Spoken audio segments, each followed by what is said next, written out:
Paparan utama berita tengah hari ini. Samin mainkan peranan penting tingkatkan industri maritim Sarawak.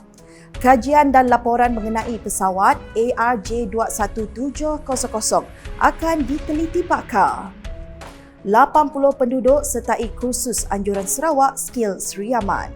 82 gerai beroperasi di Bazar Ramadan Sukmaria. Jumlah nilai pencen tertinggi dicadang sebagai bayaran pencen utama diterima ahli politik. Kekosongan jawatan KMKK Cina di Sibu dan Kanawit perlu diatasi segera.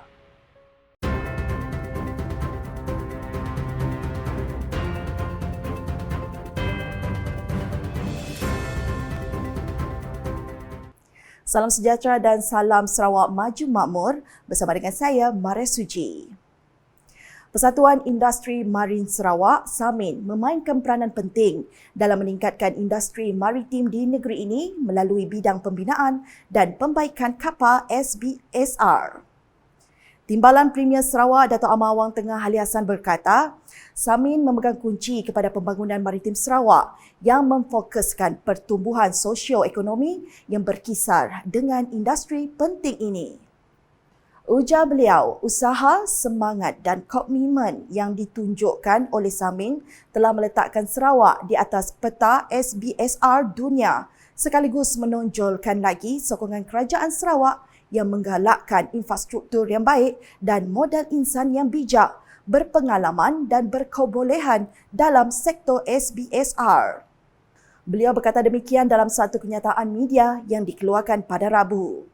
Menteri Perdagangan Antarabangsa, Industri dan Pelaburan Sarawak itu menambah, industri maritim merupakan salah satu kunci yang menyumbang kepada keluaran dalam negara kasar KDNK dengan cara menarik pelaburan, menggalakkan pembangunan infrastruktur, memupuk pertumbuhan modal insan.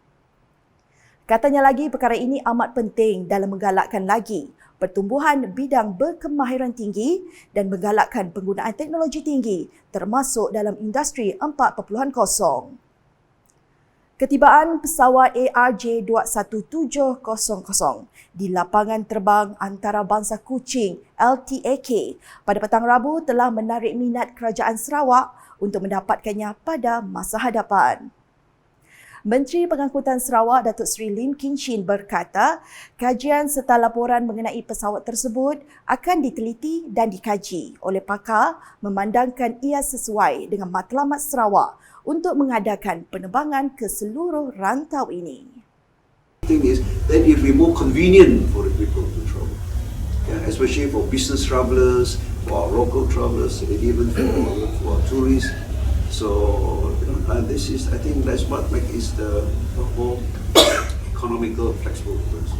Yeah, we will study it. We will study, of course, the technical part of it, and also economics, the operation of this kind of. Beliau berkata demikian dalam sidang media selepas menyaksikan ketibaan pesawat ARJ21700 di lapangan terbang antarabangsa Kuching LTAK pada Rabu.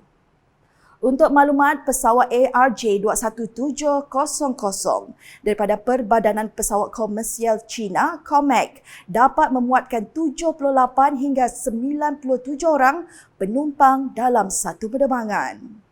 Walaupun jumlahnya sedikit, Datuk Seri Lee memberitahu bahawa ianya boleh menjadi satu kelebihan kepada Sarawak untuk memilikinya, memandangkan pesawat yang bersaiz kecil dapat membuat lebih banyak penerbangan dalam satu hari berbanding pesawat lain. This is sort of aircraft that I think will be quite suitable. But as I've said just now, let us do a proper technical evaluation, and also we have to look into the economics of it. I mean, I'm just giving you my personal opinion of the way I look at it. And I see they can have very good potential. Yeah, and even to KL, then you can have regular flights. Maybe you can even have charter flights. Yeah. Now I'm just thinking a lot. Justru katanya, ketibaan pesawat ARJ21700 di LTAK memberi makna yang lebih besar dalam urusan kerjasama inovasi dan peluang kepada Sarawak meneroka industri penerbangan khususnya bersama Comex pada masa hadapan. Seramai 80 orang peserta terdiri daripada penduduk Kampung Kara, Kampung Gua, Kampung Sabu dan Kampung Temuduk di Seriaman telah menyertai 3 jenis kursus sempena program pembangunan pemadu komuniti anjuran Sarawak Skill Seriaman. Daripada jumlah tersebut, seramai 40 orang peserta menyertai kursus asas penanaman secara nutrien film teknik NFT hidroponik, 20 orang menyertai kursus asas pembuatan roti, ban dan pastry, manakala 20 orang lagi menyertai kursus asas jahitan selampai burir.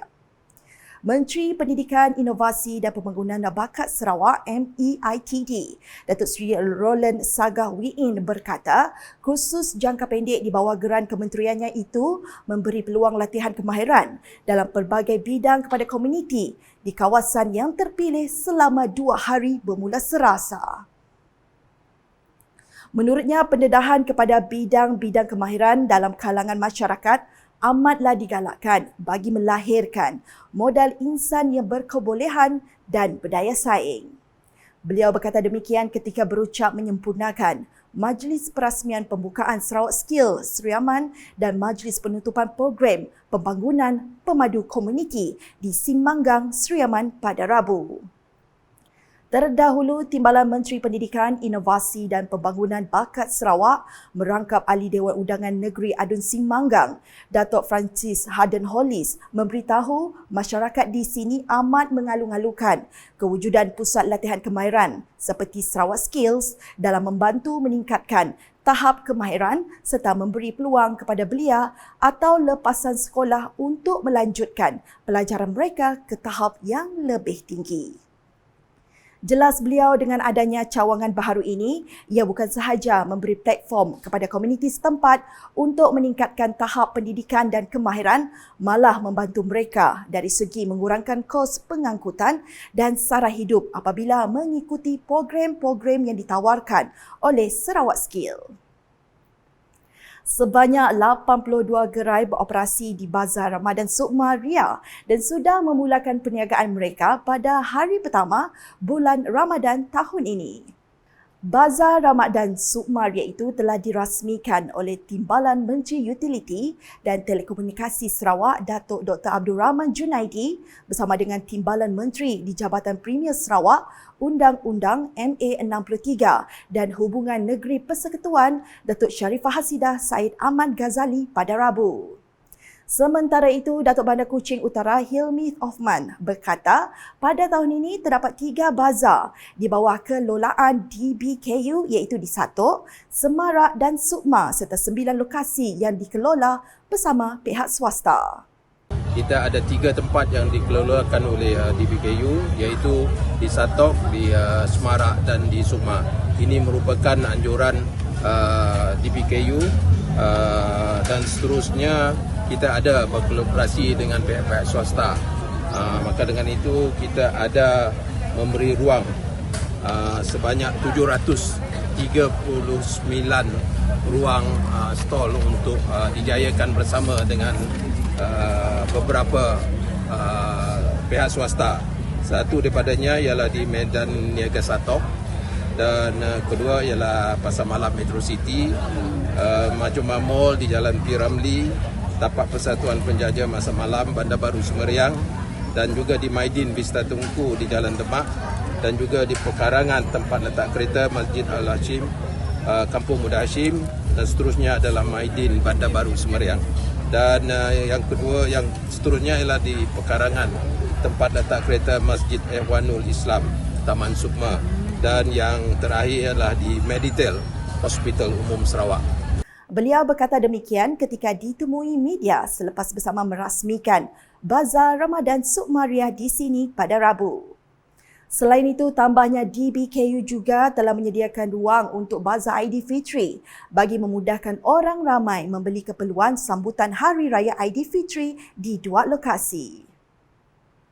Seperti mana kita ingin untuk warga kota untuk membeli barang-barang keperluan sebelum menjelang Hari Raya Aidilfitri. Dua daripada bazar ini adalah satunya Bazar Aidilfitri di Satok. Ini adalah satu tempat yang sinonim dengan warga kota ya. Tiap-tiap tahun kita mengadakan Bazar Aidilfitri ini di Satok, dan seterusnya ialah yang pertama kali kita adakan. Ini buat pertama kali kita adakan di Plaza Merdeka dengan kawasan yang sekitarnya. Ini merupakan adalah usaha untuk Dewan Badai Kuching Utara untuk menjayakan bazar-bazar sedemikian di sebelah Bandaraya Kuching yang tidak pernah diadakan. Ini pertama kali, insyaAllah. Jumlah nilai pencen tertinggi daripada semua pencen yang diterima ahli politik dicadangkan sebagai bayaran pencen utama yang akan diterima mana-mana ahli politik yang terlibat. Presiden Kongres Kesatuan Pekerja-Pekerja dalam Perkhidmatan Awam QPEX, Datuk Dr. Adnan Mat berkata, skim pencen ketika ini membolehkan ahli politik yang mendapat lebih daripada satu pencen berdasarkan jawatan disandang mereka ketika berkhidmat, sama ada di peringkat Dewan Undangan Negeri DUN, Parlimen atau jawatan dalam kementerian tertentu. Mungkin mereka ini ramai dalam bentuk bersedia ganti setiap 5 tahun, ataupun mungkin mereka ini mendapat pencen atas nama undangan, pencen atas nama parlimen, pencen atas nama esko, pencen atas nama menteri, Timbalan Menteri dan sebagainya. Maka suatu yang lebih baik ataupun lebih munasabah perlu diwujudkan, yakni hendaklah menerima satu pencen daripada semua pencen tersebut mana lebih tertinggi.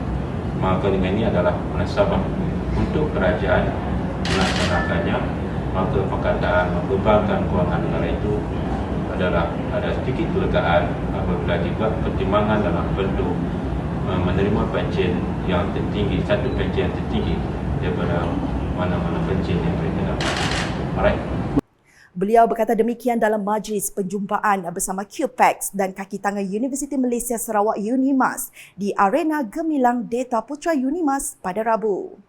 Datuk Dr. Adnan menambah pelaksanaan cadangan terbabit juga tidak memerlukan kajian lanjut memandangkan ia sudah berada dalam sistem data pencen yang diberikan menerusi Jabatan Perkhidmatan Awam JPA.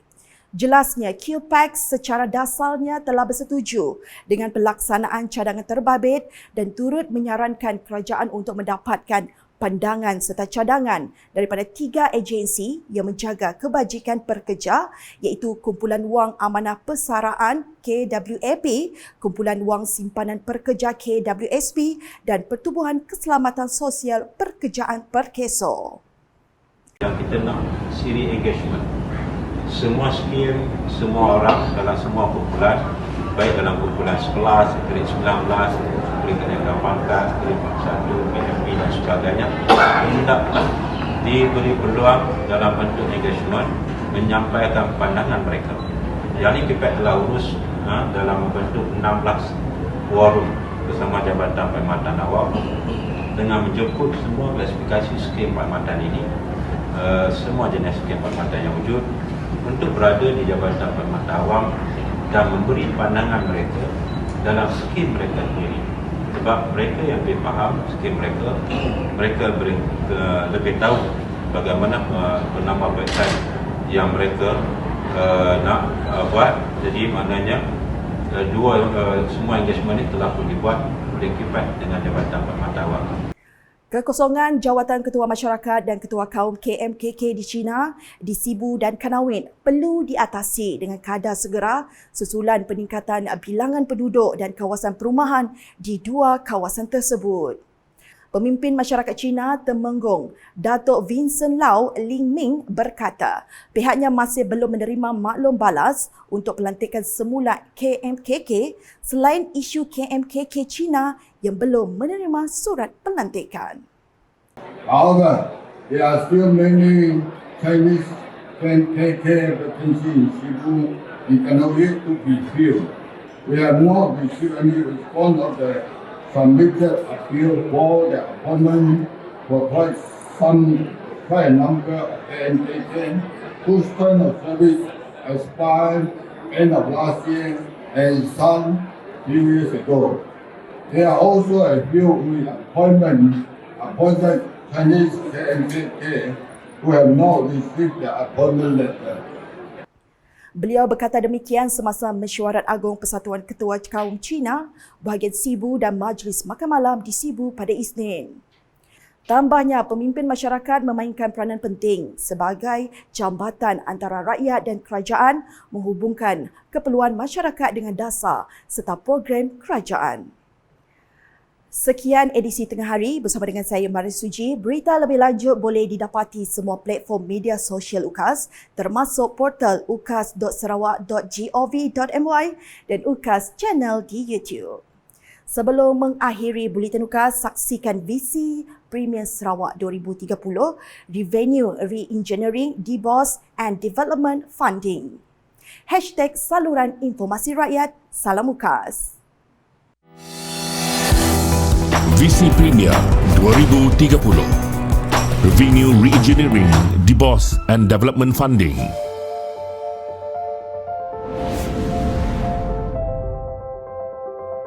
Kerajaan Sarawak mematuhi plan yang bertanggungjawab dari segi kewangan untuk memastikan negeri ini lebih selamat, terjamin, berdaya tahan dan makmur.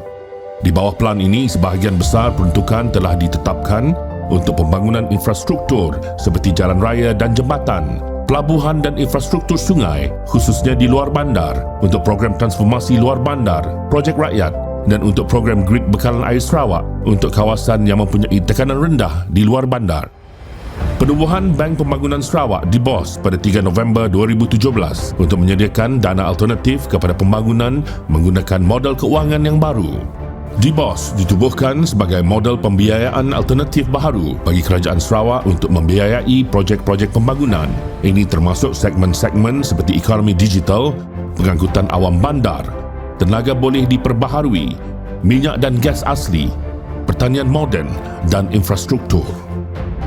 We have to complain all the time and do nothing for ourselves. With this reminder and with full hope for the future, I have the pleasure to launch Sarawak First and very own development bank, the Development Bank of Sarawak, DBOS. Thank you very much. DBOS memberi tumpuan kepada pembiayaan projek-projek strategik untuk mentransformasi Sarawak, akan sentiasa mengenal pasti peluang dalam kewangan hijau dan mengamalkan objektif berkaitan alam sekitar, sosial dan tadbir urus ESG dalam perniagaan. Jumlah aset milik Bank Pembangunan Sarawak mencecah 9.47 bilion ringgit dengan pendapatan terdahulu kira-kira 130.5 juta ringgit setakat Oktober 2022. DBOS telah dilancarkan pada 2017 dengan modal berbayar berjumlah 500 juta ringgit dari dana Rizab Sarawak.